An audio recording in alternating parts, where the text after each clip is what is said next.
সাবেক প্রধানমন্ত্রী শেখ হাসিনা, তার পরিবার ও তাদের স্বার্থ সংশ্লিষ্ট ব্যক্তি ও প্রতিষ্ঠানের বিষয়ে, যেটা বিএফআইইউ এবং যৌথ তদন্ত দল টাস্ক ফোর্সের মাধ্যমে যারা কাজ করছেন, বিএফআইইউ কাজ করছেন এবং একটা যৌথ তদন্ত দল কাজ করেছেন, সেটার বিষয়ে যেটা অগ্রগতি সেটা আমি বলছি।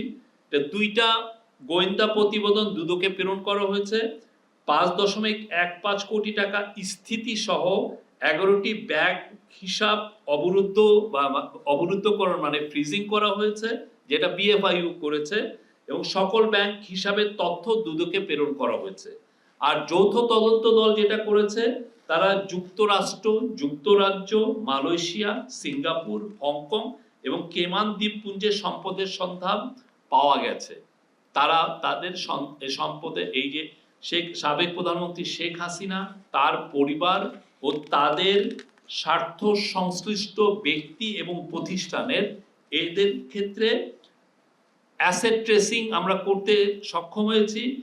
যুক্তরাষ্ট্র, যুক্তরাজ্য, মালয়েশিয়া, সিঙ্গাপুর, হংকং এবং কেমান দ্বীপপুঞ্জ, এই দ্বীপপুঞ্জের সম্পদের সন্ধান পাওয়া গেছে।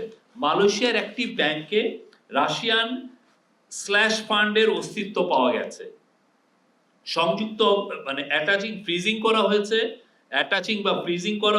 124টা ব্যাংক অ্যাকাউন্ট, এবং এই 124টা ব্যাংক অ্যাকাউন্টের মোট হচ্ছে 635.14 কোটি টাকা।